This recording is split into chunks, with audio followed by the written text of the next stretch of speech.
अस्सलाम वालेकुम dear students. आज के इस लेक्चर में हम करेंगे design procedure of combinational circuit. जो पिछला लेक्चर है उसमें हमने देखा था एनालिसिस ऑफ कॉम्बिनेशनल सर्किट। ये दोनों एक दूसरे के रिवर्स प्रोसेस हैं। कॉम्बिनेशनल सर्किट में हम एक सिनेरियो गिवन होता है, एक डिजाइन प्रॉब्लम गिवन होता है।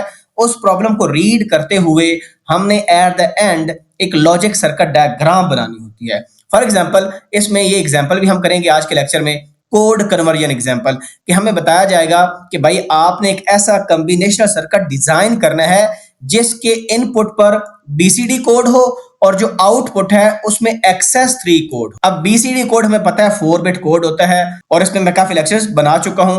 और एक्सेस 3 भी एक डेसिमल कोड है। ये कैसे बनता है? सिंपल, जो बीसीडी कोड होगा उसमें +3 कर देंगे तो हमें एक्सेस 3 कोड मिल जाएगा। तो ये एक स्टेटमेंट आपको गिवन होगी। अब इस स्टेटमेंट को यूज करते हुए हमने कुछ स्टेप्स को फॉलो करना है। वो स्टेप्स यहां पर मेंशन है। अब पहला स्टेप क्या है कि जो स्पेसिफिकेशंस आपको गिवन होंगी, फॉर एग्जांपल जिस तरह हमें गिवन है कि बीसीडी कोड को कन्वर्ट करें एक्सेस 3 कोड के अंदर, तो इसका मतलब क्या हुआ? इस स्टेटमेंट को अगर हम पढ़ें तो हमने एक ऐसा कॉम्बिनेशन सर्किट डिजाइन करना है जिसमें कितनी इनपुट्स होंगी? जिसमें 4 इनपुट्स होंगी, क्योंकि हमें पता है जो बीसीडी कोड होता है वो 4 बिट इनपुट कोड होता है। तो वो इनपुट्स आपकी क्या हो जाएंगी? A B C D. और एक्सेस 3 जो कोड है वो भी 4 बिट का होता है। तो ये आउटपुट्स हमने मेंशन कर दी, और W X Y and Z। तो पहला काम क्या हुआ कि एक प्रॉब्लम को रीड करके, जो कि डिजाइन प्रॉब्लम है, आपने आइडेंटिफाई करना है कि कितनी इनपुट्स होंगी, कितनी आउटपुट्स होंगी, और फिर उन इनपुट और आउटपुट्स को लेबल भी करना है, यानी उनको सिंबल भी असाइन करनी है, जो कि हमने यहां पर कर ली। ये हमारे पास बीसीडी कोड था और ये हमारे पास क्या है? एक्सेस 3। ठीक हो गया, ये पहला काम आपका हो गया। दूसरा काम है कि आपने ट्रुथ टेबल बनाना है, क्योंकि ये जो लॉजिक सर्किट डायग्राम है जो कि हमने एट द एंड बनानी है इस डिजाइन प्रॉब्लम के, ये तब भी बन सकती है जब आपके पास आउटपुट वेरिएबल्स के फंक्शंस हो, यानी रिलेशनशिप हो बिटवीन इनपुट एंड आउटपुट। तो ये आपका सेकंड स्टेप हो। अब ट्रुथ टेबल कैसे बनता है? अगर आपके पास इनपुट वेरिएबल 4 हैं तो उसका मतलब है 16 रोज आपके पास बनेंगी। और ये बेसिकली क्या फार्मूला होता है? 2 की power number of input variables 4 हैं, तो टोटल बनेंगे 16 पॉसिबल कॉम्बिनेशंस, और डेसिमल में 0 से लेकर 15 तक वैल्यूज होंगी। और इसी तरह 4 कॉलम जो हैं वो आउटपुट के होंगे,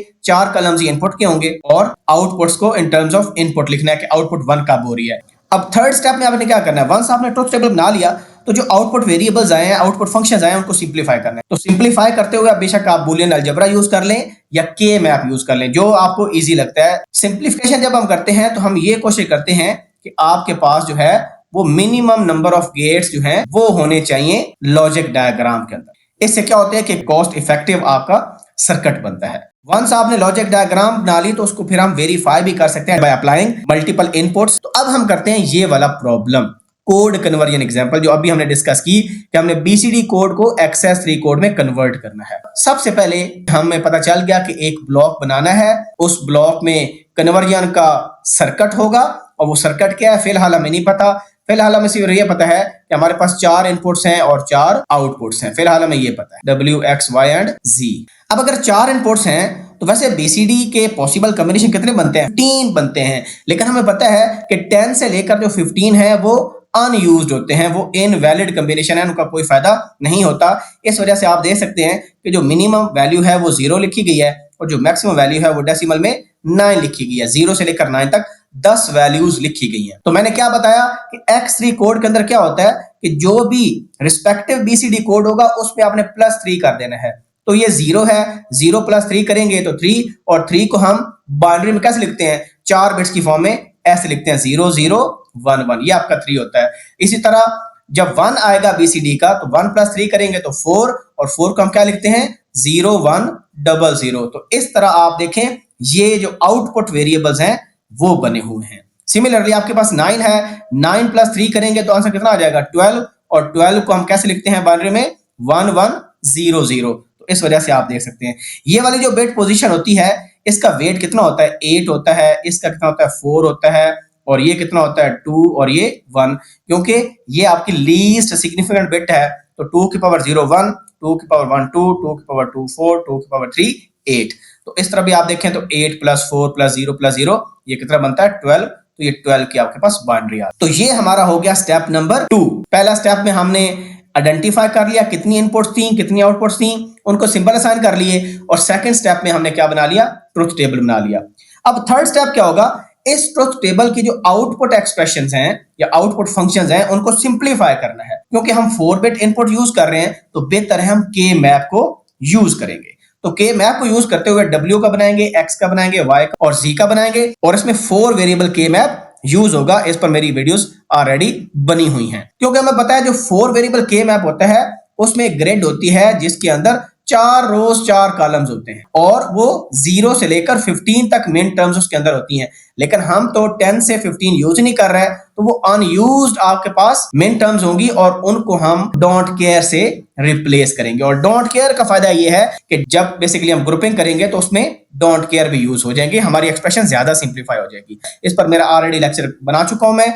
तो यहां पर देखें ये सबसे पहले उसने Z का के मैप बनाया हुआ है। जरूरी नहीं कि आप Z से स्टार्ट करें, हम W से भी स्टार्ट कर सकते हैं, लेकिन जिस ऑर्डर में बुक में मेंशन है मैं उसी ऑर्डर में जाता हूं। तो सबसे पहला काम क्या करना है, यहां से ट्रुथ टेबल आप रीड करें और ट्रुथ टेबल रीड करके आप देखें भाई कौन सी मेन टर्म्स 1 है। ये देखें ये वाली जो आपके पास मेन टर्म है ये कौन सी है, ये M0 होती है। उसके बाद ये कौन सी है, ये M2 है।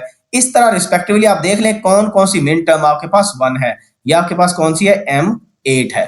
तो पहले तो ये काम कर लेते हैं कि आप मार्क कर लें कौन सी मेन टर्म्स 1 है और आप उनकी जगह 1 डाल दें। और हमें पता है जो मेन टर्म्स आपके पास M10 से लेकर M15 तक थी उन सब को हमने किससे रिप्लेस कर दिया, डोंट केयर से रिप्लेस कर दिया।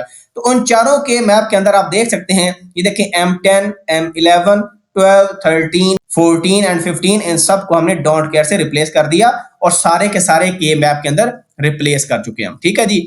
और यहां पर हमारा ए बी वेरिएबल है इनपुट और ये सी डी है। जब हमने Z का देख लिया कि Z1 कहां कहां है, अब हमने ग्रुप बना। तो ग्रुप कैसे बनता है, हम चाहते हैं कि मैक्सिमम ग्रुप बने। तो यहां पर सिंपल आप देखें कि ये आपके पास एक ग्रुप बना 8 का, 4 इस कॉर्नर से और 4 इस कॉर्नर से। तो अब 8 का ग्रुप बनाया तो एक्सप्रेशन बड़ी सिंप्लीफाई हो जाएगी। क्योंकि अगर हम इस डायरेक्शन में देखें रो वाइज तो सारी इनपुट्स चेंज हो रही हैं। तो यहां पर देखें कौन सी सेम है, ये सेकंड वाली, यानी ये वाली जो है ये सेम है क्योंकि ये 0 वैल्यू है और वेरिएबल डी है। तो इस वजह से एक्सप्रेशन क्या आ गई, डी कंप्लीमेंट हमारे पास आ। अब इसी तरह हम y को भी मार्क कर लेंगे। ठीक है, जहां जहां मेन टर्म्स 1 है वो हमने मार्क कर ली। अब देखें ये एक 4 का ग्रुप आपके पास बन रहा है और इसी तरह ये भी आपके पास 4 का ग्रुप बन रहा है। इस 4 के ग्रुप में यहां से सारे वेरी कर रहे हैं। ये क्या लिखा हुआ है जी, C कंप्लीमेंट D कंप्लीमेंट। तो देखें C कंप्लीमेंट D कंप्लीमेंट। यहां पर क्या लिखा हुआ है जी, यहां पर 1 1 है दोनों, तो CD। तो Y की एक्सप्रेशन क्या आ गई, CD plus C complement D complement. इसी तरह हम X की भी निकालेंगे, मेन टर्म्स पहले मार्क कर देंगे। अब इसमें कौन से ग्रुप बन रहे हैं, एक ग्रुप आपके पास ये बन रहा है।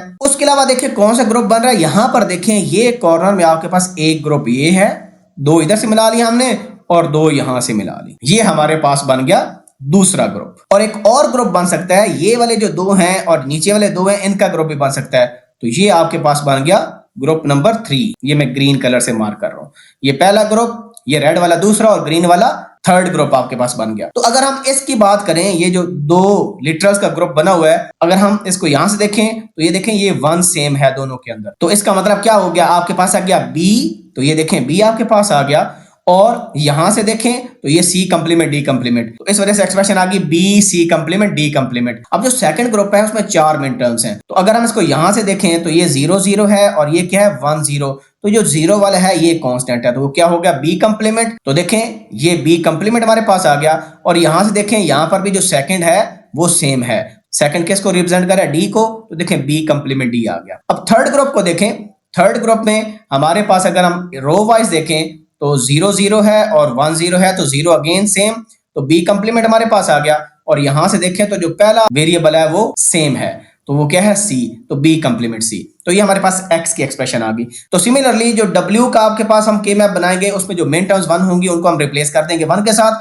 अब इसमें ग्रुपिंग क्या होगी, एक तो ये देखें 8 का ग्रुप बन रहा है क्लियर कट, दूसरा देखें ये 4 का आपके पास ग्रुप बन रहा है ये वाला 4, और ये देखें ये जो 4 है मेन टर्म 6 7 और 14 15, इन 4 का आपके पास एक ग्रुप बन गया, ग्रीन कलर में यूज कर। तो जो 8 का ग्रुप बना है उसमें तो सिंपल सी बात है कि हम यहां से देखेंगे कि कौन सा वेरिएबल सेम है, पहले वाला वेरिएबल सेम है A। तो इस वजह से A आपके पास आ गया, क्योंकि अगर हम ऐसे मूव करते हैं कॉलम वाइज तो सारे वेरिएबल्स चेंज हो रहे हैं। उसके बाद देखें जो सेकंड ग्रुप आपके पास है रेड कलर वाले को देखें, तो रेड कलर वाले को अगर हम यहां से देखेंगे तो इसका मतलब है ये दूसरे वाला जो लिटरल है ये फिक्स है जो कि बी है, तो हमारे पास देखें बी आ गया। और यहां से देखें तो कौन सा, यहां से जो सेकंड वाला वेरिएबल है डी, तो बी डी आपके पास आ गया, तो ये देखें ये बी डी आ। और अब ग्रीन वालों के देखते हैं, ग्रीन वाले में भी यहां से आपके पास बी आ जाएगा क्योंकि वो सेम रोज के अंदर हैं। और कॉलम में देखें तो इसमें पहला वेरिएबल जो है वो कांस्टेंट है, तो पहला वेरिएबल क्या है, सी है, तो इस वजह से बी सी आपके पास आ गया। तो ये हमने एक्सप्रेशन लिख ली फ्रॉम द के मैप। अब हमने इसको देखना है कि क्या ये मजीद सिंप्लीफाई हो सकती है कि नहीं हो सकती। तो बेसिकली जब हम लॉजिक डायग्राम बनाते हैं तो हम कोशिश करते हैं कि minimum number of gates use हो, तो हम चाहते हैं कि मजीद अगर सिंप्लीफाई हो सकता है तो हम उसको कर लें। तो देखें जेड की तो ऑलरेडी सिंप्लीफाइड एक्सप्रेशन है, उसके बाद वाई के देखें ये हमने फाइंड आउट की, ये आपके पास एक्स की थी, ये डब्ल्यू की थी। अब सबसे पहले अगर आप डब्ल्यू को सिंप्लीफाई करें तो यहां पर क्लियर कट लग रहा है कि बी कॉमन आ रहा है, तो ये आपके पास डब्ल्यू की सिंप्लीफाइड एक्सप्रेशन बन गई। अब अगर हम x को देखें, b complement c plus b complement d, यहां से b कंप्लीमेंट कॉमन आ गया। जब b कंप्लीमेंट कॉमन आया तो यहां पर भी क्या बन गया, c प्लस d।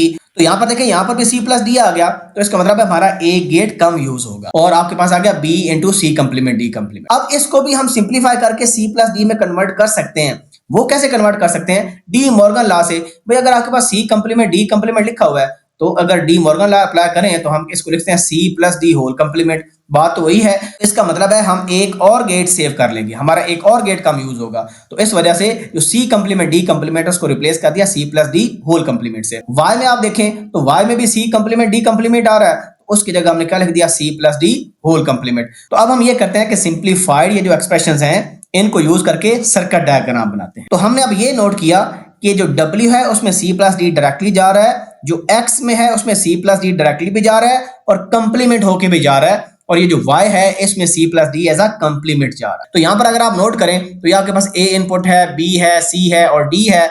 तो सबसे पहले देखें जो Z है वो आपके पास D का कंप्लीमेंट हो गया। उसके बाद अगर हम W सिंपल देखें तो W हमारे पास क्या है, W में यहां से देखें A आ रहा है और A के बाद क्या हमारे पास B into C plus D, यानी हमने ऐड करना है C प्लस डी और B का। तो यहां पर अगर नोट करें ये आपके पास C है, ये आपके पास D है, तो यहां से जो हमें आउटपुट मिल रही है वो क्या मिल रही है, C प्लस डी। तो देखें ये C प्लस डी है और यहां से क्या आया, यहां से B आया, तो ये दोनों एंड हो जाएंगे तो B into C plus D बन जाएगा, तो आपके पास W की एक्सप्रेशन आ जाएगी। अब हम बनाते हैं X की एक्सप्रेशन। X में हमारे पास है B complement C plus D plus B into C plus D का कंप्लीमेंट, दो एंड गेट हमारे पास लगेंगे। अब जो पहला एंड है C प्लस डी का कंप्लीमेंट कैसे लेंगे, यहां पर हमने इन्वर्टर लगा दिया, C प्लस डी का कंप्लीमेंट आ गया, ये C प्लस डी का कंप्लीमेंट इधर आ गया और B डायरेक्टली आपके पास आ गया, तो ये बन जाएगा B into C plus D का कंप्लीमेंट। और दूसरे एंड में क्या है, B का कंप्लीमेंट है। अब B का कंप्लीमेंट कैसे लेंगे, ये B आ रहा है तो यहां से आपको मिल जाएगा B का कंप्लीमेंट और C प्लस डी डायरेक्टली आ रहा है, तो ये जो C प्लस डी था यहां पर आ जाएगा C प्लस डी, इन दोनों का हो जाएगा एंड और फिर दोनों क्या हो जाएंगे और। अब हम y की एक्सप्रेशन निकालते हैं, तो y के एक्सप्रेशन में क्या था, cd plus c plus D whole complement. ये देखें cd plus c plus D whole complement, तो देखें ये एंड गेट से आपके पास cd आ गया और c plus D whole complement पहले हमारे पास है, तो इन दोनों को हमने क्या कर देना है और कर देना है, ये आपका क्या आ जाएगा, y आ जाएगा। तो बेसिकली हमने ये जो सर्किट बना लिया ये वाला, ये हमारा परफॉर्म कर रहा है conversion from BCD to XS3 code, यानी 4 बिट आपके पास इनपुट है और 4 बिट आपके पास आउटपुट है। इसमें अगर आपको इनपुट कॉम्बिनेशन अप्लाई करें तो आपको XS3 की आउटपुट मिल जाएगी। कहने का मतलब है लेट्स सपोज डेसिमल का 1 अप्लाई करते हैं तो यहां पर आपको 4 आउटपुट मिलनी चाहिए। अब ये 1 कैसे लिखेंगे, अगर आपके पास ये ऐसे है ABCD तो 1 ऐसे होता है 0 0 0 1, तो WXYZ, तो इसमें 4 आना चाहिए, 4 कैसे होता है 0 1 0 0, तो क्योंकि इसी ऑर्डर में हमारा ट्रूथ टेबल था। अगर आप नोट करें तो ये देखें ये 1 के अगेंस्ट आपके पास ये इनपुट है 0 0 0 1 और आउटपुट क्या है 0 1 0 0 WXYZ। तो ये आप अप्लाई कर सकते हैं इनपुट बिट्स और आउटपुट देख सकते हैं कि ठीक आ रही है कि नहीं आ रही। तो ये सारा प्रोसीजर होता है जी डिजाइन का। जब हम किसी कॉम्बिनेशन सर्किट का डिजाइन एनालिसिस करते हैं तो सबसे पहले हमने क्या किया कि इनपुट आउटपुट आइडेंटिफाई किया, उसको लेबल किया, उसका ट्रूथ टेबल बनाया, बूलियन एक्सप्रेशन निकाली, उनको सिंप्लीफाई किया और सिंप्लीफाई करने के बाद एंड पर लॉजिक डायग्राम बना। तो हमने क्या किया, हमने देख लिया कि जो बेसिकली हमने BCD टू XS3 बनाना था ये सारे का सारा सर्किट इधर आ जाएगा और यहाँ पर आपके पास इनपुट्स हैं और यहाँ पर आपके पास 4 आउटपुट्स हैं। तो अगर फिर भी आपको कोई माइंड में क्यूरी है please ask in the comment section. See you in the next video. अल्लाह हाफिज़।